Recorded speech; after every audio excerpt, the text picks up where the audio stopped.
Hey guys, welcome to this week's Raw and Uncut. On this week's episode, we are literally just going to go over some certain topics that we find come up regularly, and I don't think we covered them yet, so here we go.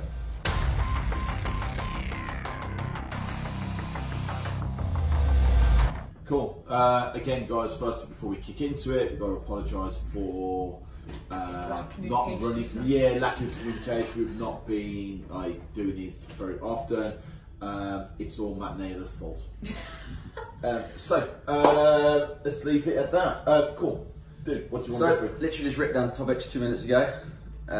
Ones that I don't think we covered yet. So the first one, which seems to be, more comes from Instagram, so the Instagram workout, but it seems to be like the 1 hour workout. Like the workout's not good unless you do an hour in the gym, or workout's not good enough unless you do an hour and a half in the gym. Or 2 hours. Or 2 hours. And you see people done like, oh no, you feel like you have to do it because you see your Instagram role model do a 2 hour workout on legs and they can't walk out the gym.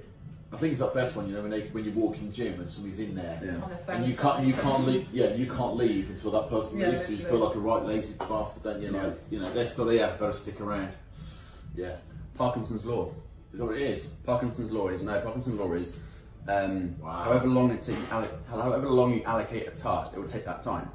So if you allocate an hour, you'll take an hour. If you allocate a 20-minute window, you'll do it in 20 minutes. So you see people in the gym, if you look around next to me in the gym, look around and you'll see people on the phone. So they've allocated themselves an hour and a half for the gym, they'll be in an hour and a half, they'll be doing like this half the time. How do you know about Parkinson's law, mate? Parkinson's law, mate. Listen to some books. So it is seriously, what have you been doing? Well actually, I hit James Smith up because he recommended a book, and he recommended a book to me. I can't remember what it is. I've got it on my audio book, but I will share it on this video. He recommended that much, so he just doesn't remember what it was. It's a fantastic book. It wasn't on memory. Parkinson's law. No, it's called. I will get it for you. Something might want to Back to the hour workouts.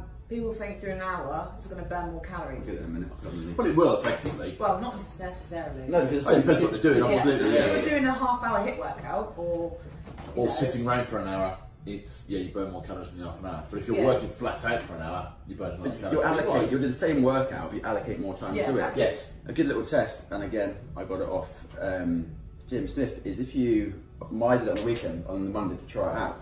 Yeah. So if I got 100% on my laptop, and I want to write an email, I'll just spin around on it. I let my battery run down to like 20%, and I have to write it in 20%, which takes about 30 minutes. So you take your laptop out, do an email, and allocate yourself a 30-minute workout, and I bet you'll be more productive. Yeah. Go in the gym, you've got 30 minutes, little rest, you do the same amount of sets, same amount of reps, and I bet you have a better workout, you'll feel better. That's what Aisha was just trying to say, like, you know, if you're going to the gym for 2 hours, but you've actually only done about 20 minutes worth of work, you're probably better off just smashing out 30 minutes than sitting around scratching your butt, checking out Facebook. Nobody ever got ripped looking what's happening on Facebook. You're not going to miss anything for half an hour. We think like it. That then goes to your other way, haven't you? You know, people are saying you haven't got enough time to work out, you don't find enough time to work out. So right now, we know this for a fact, and I'm going to bring it up. I can't believe I'm going to bring this up. But for the next so many weeks, every night for 1 hour, there's a bag of shit program called Love Island. Oh. I'm sorry, man, I'll call it as I see it, right? If you can find 1 hour to watch Love Island, then you can find 2 hours a week to train. Or Coronation Street, where he's standing. Or whatever else is running every day. But for the next week, it's 6 weeks. Is it 6 weeks? Seriously, 6 weeks, Love Island can get you ripped. We should do one. We've done Game of Thrones. Love Island can get you ripped in 6 weeks. If you did 1 hour while Love Island's on, I don't know what's more painful, doing cardio or actually watching Love Island. Both at the same time, I suppose, is the most pain you can have. But it's true, though, isn't it? If you do an hour every night. Cardio, depends what your goal is. If your goal is fat loss, then there's no such thing as not enough time. What you're going to do is build a calorie deficit and you want to drop fat. Yeah. And get up early. There is no, or get up early. Exercise just creates more deficit, doesn't it? So you don't have to do exercise to drop weight. You don't. It just creates. It just helps. It just helps, yeah. If you have the ripped body like Mr. Charlie Williams in the background, Charlie, then you have to train with weights. You've got to resistance train. Yeah, which kind of leads us on to the next topic: setting realistic goals. So it's that time of year. It's Summer, it's summer because obviously you can tell because it's raining, and you get to that point where you go, right, I'm going on holiday at the end of July, gives me 7 weeks, I want to lose 3 stone. You are too late to lose 3 stone. I don't care what anybody else tells you, you can lose 3 stone in 7 weeks. That's nonsense. You'll just lose basically mostly muscle and water and a little bit of fat. You'll feel like shit, look like shit, so you don't want to be doing that. So you are too late. You're already too late to the game if that's what you want to do. I get, set realistic goals. I get why people think they can. You look at how many plans are sold now. Yeah. You just got to scroll through Instagram, and it's not the consumer's fault. They're sold to about getting results now. You can get a 6-pack now. It's all about now, isn't it? So no plan goes, you know what, if you start now, you can get a body in 8 months' time, because no one's going to buy it. People want things now, don't they? Yeah. So you can't blame you at home for wanting things now because us at the fitness industry that have told you that. I think a lot of the people in the industry are letting people down. It's everyone's doing it. Yeah. You'll find that if you want a realistic goal, you've got to set yourself a year or 6 months, depending on what it is. But I always say allow yourself a year to get where you want to be. And you want to get it. Be honest and realistic, and because if you're going after that lot of weight loss in a short period of time, what you're going to do is you're going to seriously restrict your calories, which is going to make you very hungry. You're going to become a social recluse, which is going to make you very boring. And you are literally setting yourself up to fail, because the minute you fall off the wagon because you've gone stir crazy after 3 weeks of eating lettuce, not seeing your friends, not socialising, driving past, your local pub and seeing all your friends outside, and you just drive by, it's just, you know what I mean? It's just not going to make you a very happy person. And so set realistic goals. I think personally, I don't know what you guys think, but I think if you went for a £0.5 pound to £1 pound loss per week of fat loss, I think it's good. Yeah. I'd rather lose £1 a week for 6 months than lose 6 over 3 weeks and then gain 10 back. Yeah. If you just gorged and binged your way through McDonald's because you've had 3 weeks of good eating, or you've starved yourself for 3 weeks. Yeah.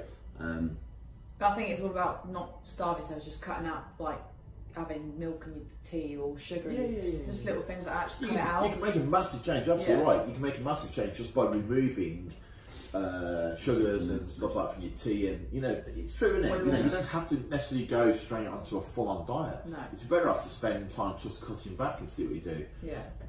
And I talked about on our Instagram story recently about well, how do I know what I should be eating and how much I should be eating? Track your calories for 7 days.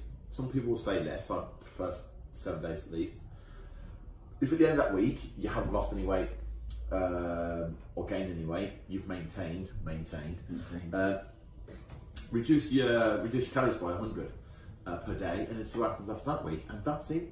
And then once you start losing weight, keep at that. You stop losing weight, you either up your exercise to use calorie deficit through exercise, or reduce your food. If you're reducing your food to the point where you are hungry all the time, as in like, and I won't use the word craving because I don't necessarily believe in it, but you just want more food. Lethargic. Yeah, you've cut your calories too low from food, you're better off feeding the body and burning the fat in that instance.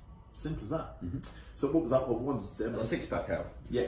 So I put 6-pack health down because, like, in my email this week, you should have got, if you read it, it's about the people, same as Charlie, will look at the fitness industry and they want a 6-pack.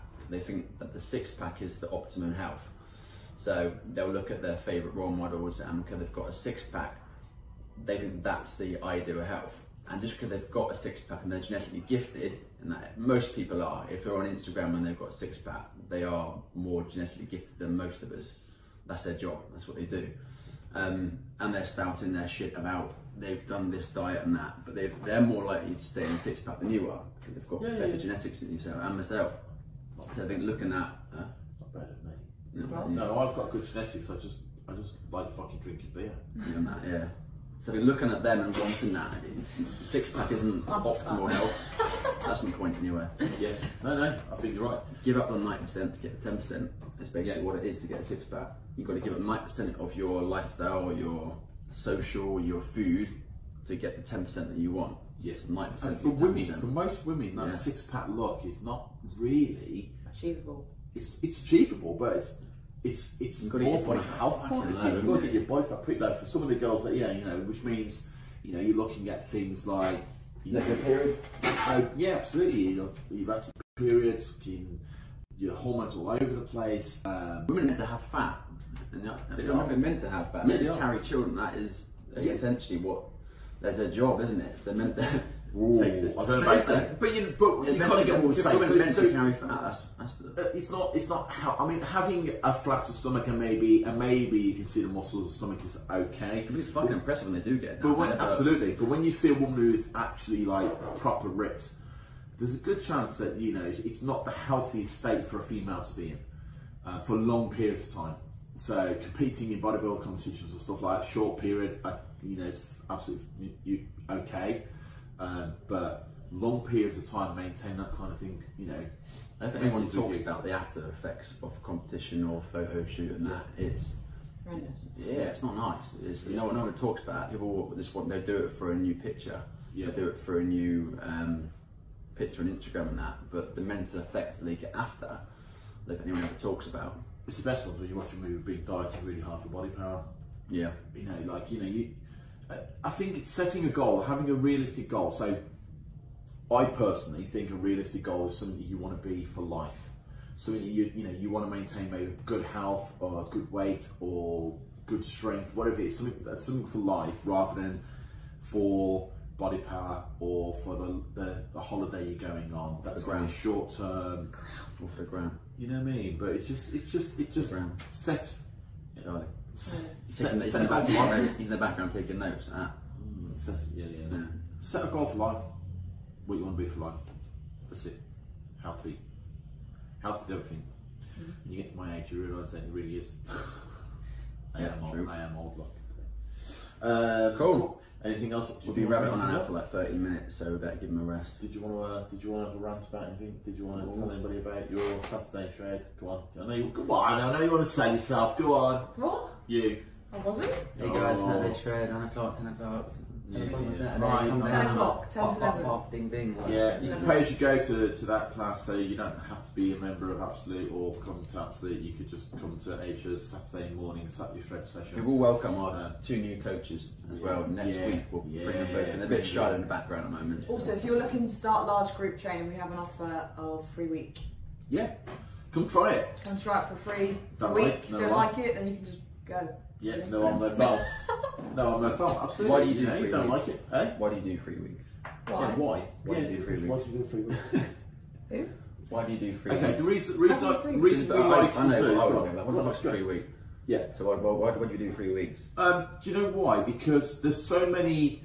Most people have tried 1,000 things. Most people have been everywhere and tried everything. I think for you to get a goal, it has to be something that you engage with and you like and you enjoy. We want people here to get the result. That's what we're about. So within that week, you'll get a chance to experience what it's like to be at Absolute, what other people say about Absolute, the people that work here at Absolute. I think one session, a free session, doesn't tell you anything. I think a week is long enough to know whether this is the thing for you. And we're not upset if it's not. We don't go, oh, that's a shame. It's got to be, for you to maintain that result and get that result, you've got to be going somewhere where you enjoy it, you feel supported, you have fun. We hope that within that week we'll show you that that's exactly what we deliver. Because if we don't, and you don't get that anywhere else you go, you're going to quit. Which leads me to one little thing. It's never the facility, it's never the gym, it's never the special equipment, it's never the personal trainer, it's never the diet or the park workout or whatever it is, it's never that, it's you. If it ain't working, it's you. Things work if you do them, if you don't do them, they don't work. It's as simple as that. So for you to have that mindset where you go, okay, I'm going to do this every week, it's got to be something that you engage with and you love. Yeah. Otherwise, well, it's not fun, don't enjoy it. I love it when I hear when I was training with. Yes. I got good results. I was like, no, when you're training with it, you may have adhered to the plan better. Yes. But it wasn't the workout that did it. It was you that did it. Yeah, it's like going back to the same slimming clubs and stuff and diet that you've always done. You go, oh, I'm going back to that because it works. No, it doesn't. because if it works, you'd be maintaining it. It works when you were doing it. It's your adherence, exactly like Chris just said. Your adherence to that plan. If you stick to plan, it's going to work. You've got the principle and the method, haven't you? So if it's fat loss, you've got the principle, which is calorie deficit, and the method is whatever you dress it up as. Yes. So the method could be you cut out the carbs. The method could be you go keto. The method could be you give up dairy. The method could be you don't eat until 3 o'clock. Yeah. It's the same thing. The principle's the same. It just depends how you dress it up. It's like if you wanted to save £10,000 in the next 10 months, if you put £1,000 a month every month away, at the end of 10 months you'll have your £10,000. However, if one month you don't put anything, the following month you put 500, the following month you put 1,000, and you fall short in 10 months, it's purely because you weren't consistent with the amount you were putting in. So you didn't get the results that you wanted after 10 months. It's exactly the same with your fitness. If you do 1, 2, miss a few, that's it. That's how it works. So find something you enjoy, find something you're consistent with. Come and try us for a week. I think you'll be obviously you have to work with Aisha, but don't let that put you off. Or Liam. Or Liam. Or Yeah, Dave. take over my group. Or Dave. Or Dave. Dave, yeah. So we'll introduce Liam and Dave to you next week. They're a bit shy. They're not here actually. They're coming any minute. It's actually in any second, yeah. So yeah, I will catch you all next week. Any questions? You know what to do. Drop them underneath. Clothing, or? Not yet, because the man in the back hasn't actually finished the So website. you might notice that it'll be. I know it's Friday night now, but hopefully by tomorrow we should have the website done to order clothing. We have our new signature brand. We're all wearing it, and it's all very, very nice stuff. But hopefully when Lazy Boy can sort it out. Too busy bleaching his hair. Charlie, show me your hair. Turn the camera around. Show me your hair. Come on, show the hair. Wow. Hook me up, Mr. Handle. I am Charlie at Handle. Wow. Have a good weekend, guys. See you soon. Bye.